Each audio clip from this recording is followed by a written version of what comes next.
So first of all, I want to wish you guys a very happy new year. I hope the beginning of 2019 has been treating you well. Second of all, we're kind of doing the impossible today. Today, I am showing you how to make keto banana bread. You heard that right. We're making low carb banana bread and we're not going to use any bananas, so don't worry about that. This stuff is absolutely crazy. You would never know that it was keto banana bread. You would never know that it was banana-less banana bread. I guarantee you could trick anybody who you gave this to and they would totally think there were bananas in here. But there's no bananas. It's absolutely bonkers, mind-blowingly crazy. Because I'll be honest with you guys, the first time I had this, I was just like, oh my God, this tastes so much like banana bread. And then I ate half the loaf in one sitting. That's a true story. Anyways, try not to do that. Let's get into this one. Let's make this banana bread.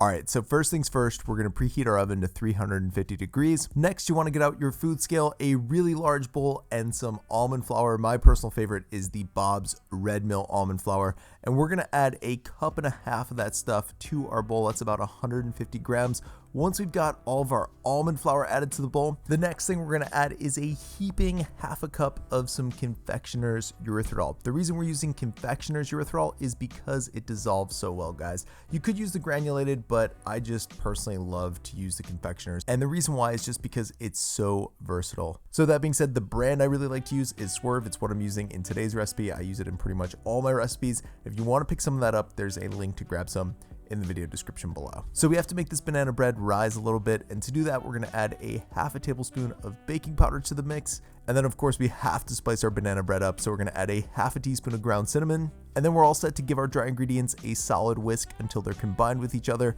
Once that happens, we're going to set that bowl aside and we're going to take out an even larger bowl and we're going to start adding our liquid ingredients to this bowl. So the first liquid ingredient we're going to add is going to be 3 large eggs, and once those are added, we're going to take out our whisk and whisk those until they're combined. Once those are combined, we're going to add 3/4 of a stick or 6 tablespoons of melted butter to the bowl, along with 1/3 cup of some unsweetened vanilla almond milk. We're also going to add 1/4 cup or about 60 grams of full fat sour cream to the mix. This is sort of an optional ingredient, but I highly encourage you to use it because it's going to give your banana bread a super rich maple flavor, and it's also going to add some sweetness to the banana bread as well. So for my banana bread, I'm going to add a tablespoon of calorie-free maple syrup. If you want to pick some of this up, there's a link in the video description below to grab it. And then speaking of adding flavor, there's obviously no bananas in this banana bread, so we'll want to use some banana extract to add some banana flavor to our bread, and we're going to add a half a tablespoon of that flavoring for today's recipe. The last thing we're adding is a teaspoon of vanilla extract, and then we're going to get our whisk back out and just combine all of our liquid ingredients together. And then once those are combined, we're going to take our dry ingredients back out, we're going to add those to the bowl,